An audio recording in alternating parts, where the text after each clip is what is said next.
Hi, I'm Audrey Berenger, and I'm going to be your host for this show, The Effects of Influencing, and right here is my co-host, Jacob.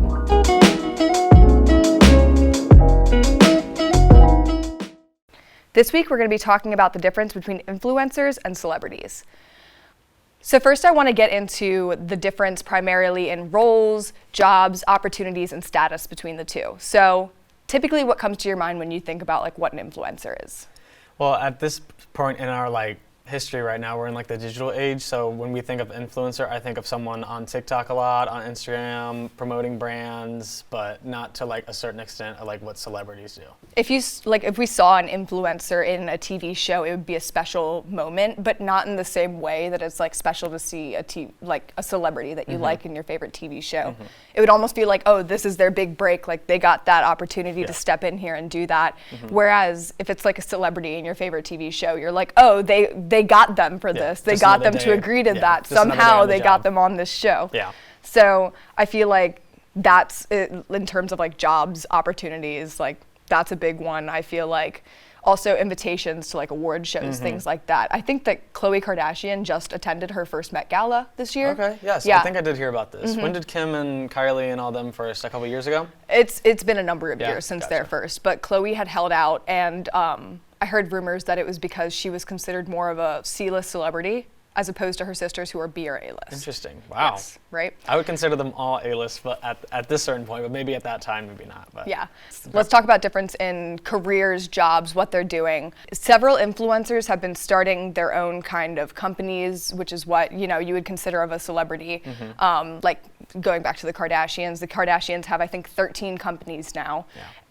And looking at someone like Sienna May is a influencer on TikTok who's received some backlash for some sexual assault allegations. Yes. She has started her own swimwear company called Sienna Swim. Has she? So while both of them have these even similar companies where Kim is selling lingerie, undergarments, sometimes swim and things like that, and Sienna's doing the same thing, they're entirely separate entities in terms of where they're at, and not just monetarily, but in terms of respect. Then there's climbing the ladder, and climbing the ladder is something that, back to the Kardashians, they've got it down to a science. Yes. They have figured out. Kris Jenner has gotten it down to a science for her kids. I would entirely agree with that. I think that they're a perfect example of people who climbed that ladder and had to overcome those hurdles that come with that in a graceful way in order to maintain that status. I think that nowadays we're seeing influencers take on the responsibility, take on the hate, take on all of that, and maybe don't always handle it very well.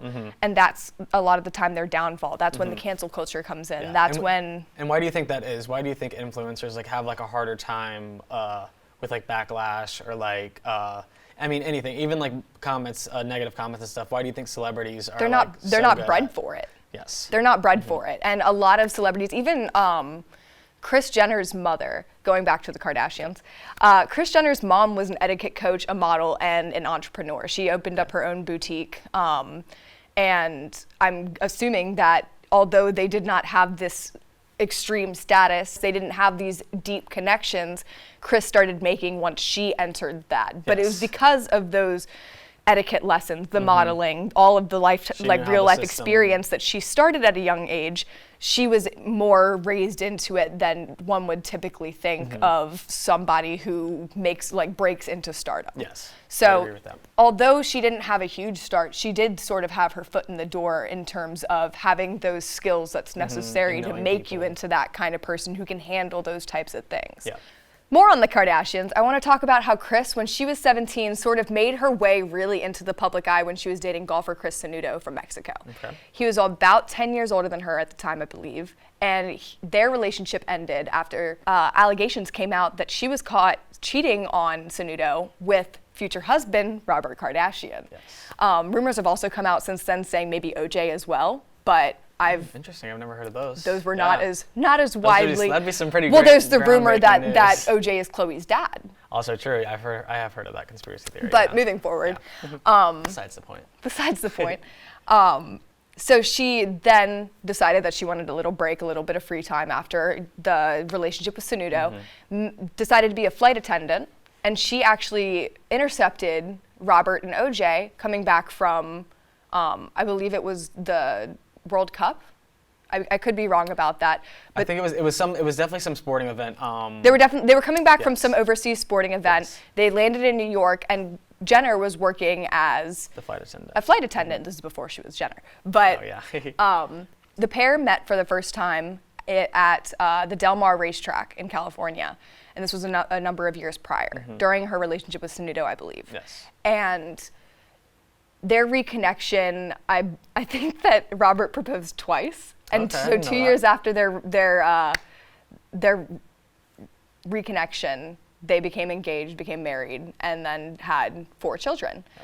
The relationship terminated in 1991, but not before Chris could already start making those socialite friends in deeper ways than when she was with Sanudo, because Robert was friends with OJ, who was Heisman. He was Yeah. one of the biggest On top of things. the He world. was doing commercials, everything. Movies, yeah. Movies. And I'm sure Robert was also Right there along with them. Well, also just representing multiple other high names, maybe not as big as OJ, but He some was big up there. And celebrities as so well. Chris had this opportunity to really solidify herself as this socialite, as someone to be reckoned with, as someone to take seriously and to respect. And even her affair didn't even necessarily damage that. I mean, it took a blow, but she very had quickly made her made her name, way into her next relationship, which was with Caitlyn, formerly Bruce Jenner. Yes.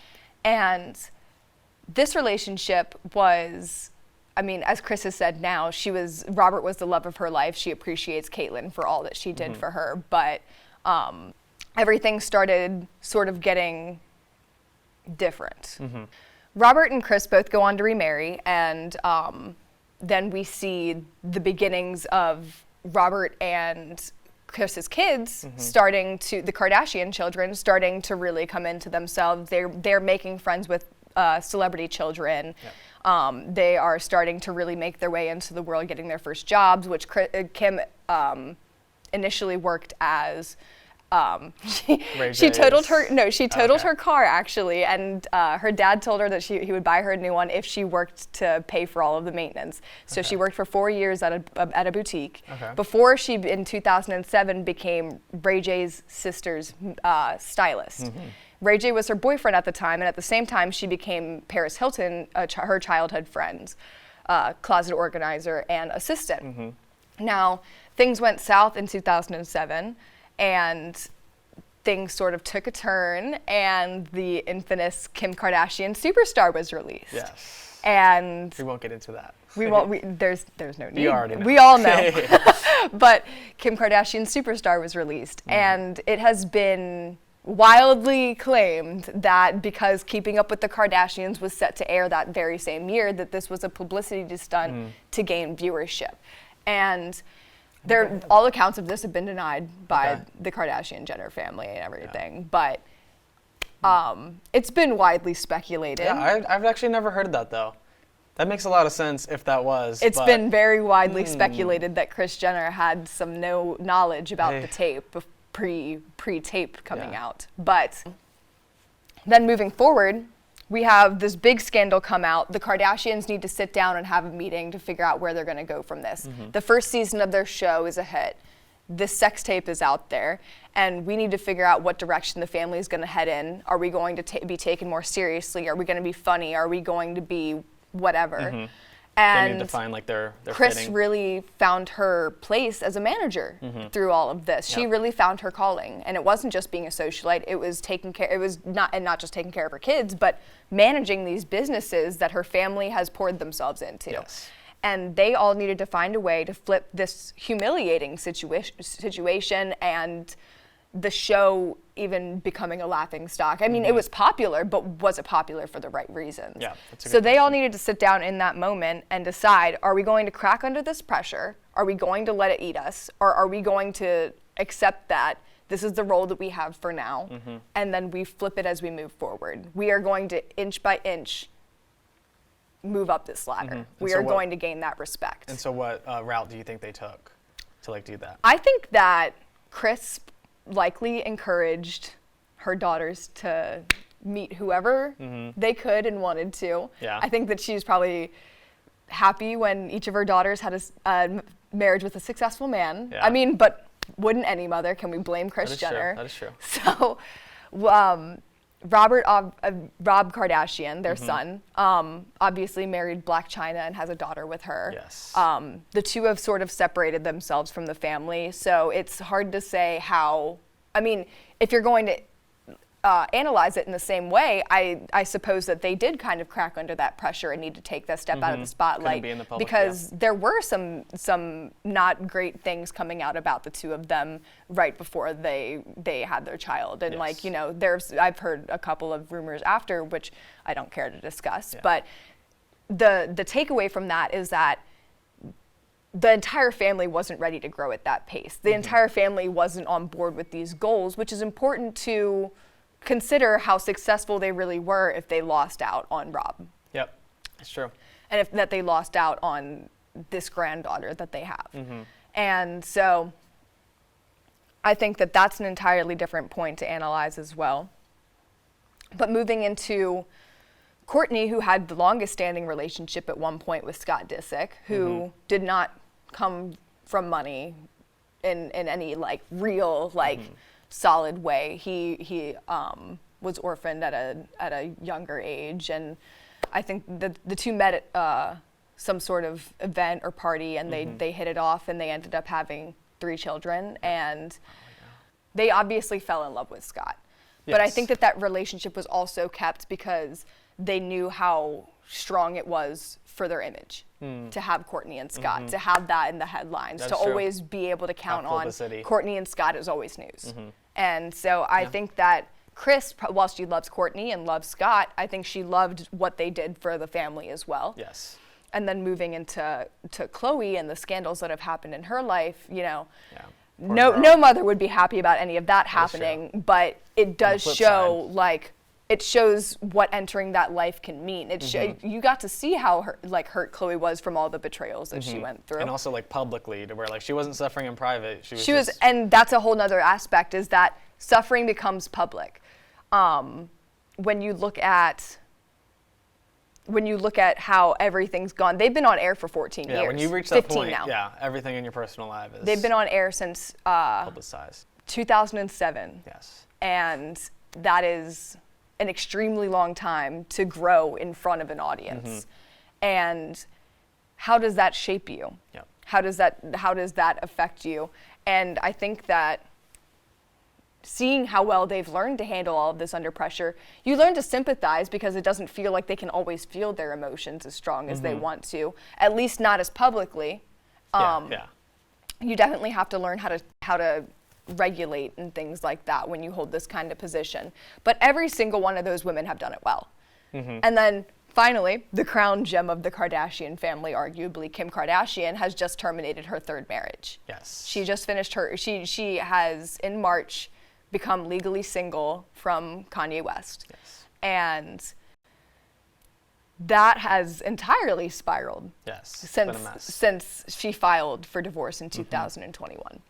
She had to file for divorce, and then she had to file another court case to try and just become legally single, since Kanye would not sign with the divorce papers.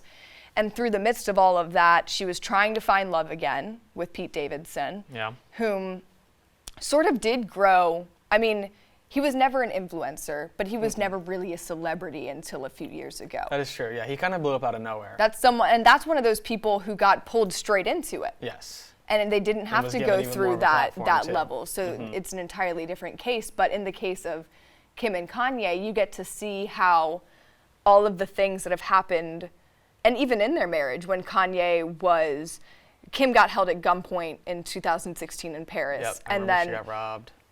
Kanye said that Kanye came at Kim publicly on social media saying she was trying to send him to a hospital. Yeah. He also had all those mental disorders going on and was off.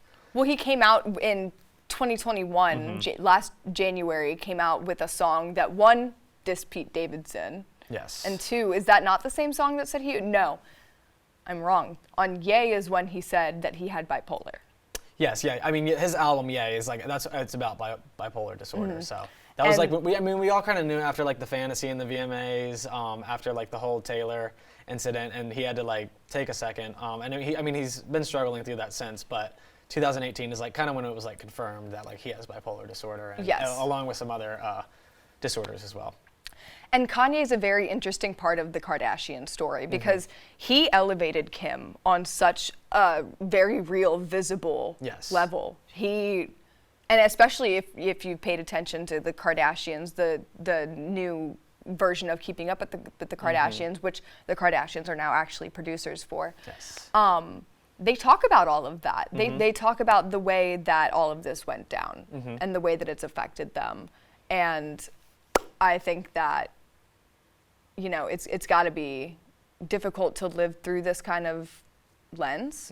But for Kim being elevated in this way by Kanye, there's that sense of loyalty. Yes. And she stood by him through his. And I mean, also just having children together. And not I many mean, kids. obviously Yeah. having children, but it wasn't even just what the family. It was he helped so much to make her into who she was today that like she now outwardly has admitted to struggling with finding who she is and what she's comfortable in, and even her personality, because Kanye was so much of all of that. Yes. And not necessarily because like she chose it, but it's how they met. It's how they morphed. It was through fashion and through him wanting to influence her. Yeah, and he was already on top of the world by the time that they met, which is like... Exactly. So now we're sort of seeing through the end of their marriage that downfall that we're going to talk about through the rest of the series of what influencing in that platform can do to people. And while it happens to celebrities, I feel it's much less, not that it's less often, but it's more easily disguised when a celebrity has that kind of downfall than an influencer, because they have much less help with publicity. I mean, marketing, all of the things, like your life is out there and you don't have as much help to control it because you don't have that status. So seeing Kanye go on Instagram talking about Kim and Pete Davidson and Kris Jenner, him custody of the kids, talking about I mean, custody of the everything, children, really. where his Even children are going to go to fashion school, like yes, just all of the hateful, like accusatory things that he puts out there for the whole world to see. How is it affecting people's image of Kanye? How is it affecting people's image of Kim? Is there any question that Kim is going to surpass Kanye in terms of this status if he continues this way? Is it going to be flip-flopped to where the power is then in her hand, where for so many of her adult years, she's looked up to Kanye? Yeah. Well, do you think that it could flip to where, like, do you think Kanye's, even though, like, he's on, like, a level to where, like, he's not as, like, likable, I guess, as he once was, do you think that Kim could still, like, surpass like his name? I think that it is possible. Yeah. I think that Kanye could ruin his own name. Yeah. I don't think it's necessarily going to be in the hands of Kim really rising to all of this power. I think it's going to be how Kanye handles Kim's independence. Yeah. Because you can see a difference in her demeanor and the way that she acts, speaks, carries herself, treats everyone. Since the time she's less scared. Yes, since she's left Kanye. She's definitely found herself more, which is good for her. It's hard to imagine, you know, how all of this will end up playing out, because they want so badly to be parents with their co-parenting with their children and things like that. And so it's no longer just affecting them, and it's no longer just affecting an audience. It's affecting their children who don't even know this platform to its fullest extent. They can't comprehend. These children don't know the platform that their parents have entirely. This is their whole lives. Why would they ever know any different? Yeah. So, what do you think that this could do, not just to the way people feel about Kanye, but do you think that these kinds of actions, like, do you think that the way that these people conduct themselves has a real deep impact on people that are fans, that are viewers? Audience. Do you think that there are people who act in similar manners to how Kanye has conducted himself, and see Kanye as this role model, being, it's okay that I let my feelings out this way. It's okay that I act this way because I have a role model out there doing it too, and it's human, which in its own right is true. Yeah. But at the same time, are there going to be people who are saying, like, I struggle with this disorder, and he's making a bad name, and now I'm ashamed to share with people that I have this, that I struggle with this, that I deal with this. And same goes for Kim. I mean, just there's so many different lenses you could look through of an audience member who's got 4 kids and you know, a baby daddy someone with else mental illness. Yep. What does it say? Am I going to turn out like Kim Kardashian? Where do people's like idealizations come from in all of this? How do people put themselves in their shoes? How do people see themselves in this situation? Because we inherently do that with any type of media. We try and connect it to ourselves in any way that we can. Yeah, I mean, I've caught myself doing that multiple times, like just like watching TV shows and like how would I picking fit? up the language. How do I connect? Yeah. Where do I? Because you thinking in want. my head. We're egocentric. Yep. It's just in nature. So, I think that all in all, having a platform is being conscious of the egocentric people you're preaching to. Yep. People are going to absorb the things that you have to say, no matter whether you like it or not. Yep. And if it's good or bad, I think someone's that going to absorb it. it's gonna be absorbed, and then there's also the other side of it's going to be analyzed. It's going to be questioned. And then it could also become like a reality to where that person is acting like that too, and like thinks that is like more important than it actually is. And and how do sees we himself we give constructive criticism without overstepping boundaries? I mean, and is it our place as fans, as viewers, to try and help the people that we've grown to care about? Things like that. Are we gonna keep watching, keep being bystanders? Are we gonna find ways to connect with these people, or do we just get smaller and smaller in the eyes of the creator? Yep. How does that escalation from having a small platform to maybe being a multi-billion-dollar businesswoman, how does that affect a person's mentality? How do you grow and stay sane through those changes? And those are kind of the things that we're going to have to talk about in the coming episodes of Effects of Influencing. I'd like to thank you guys for joining us this week, and we look forward to next time.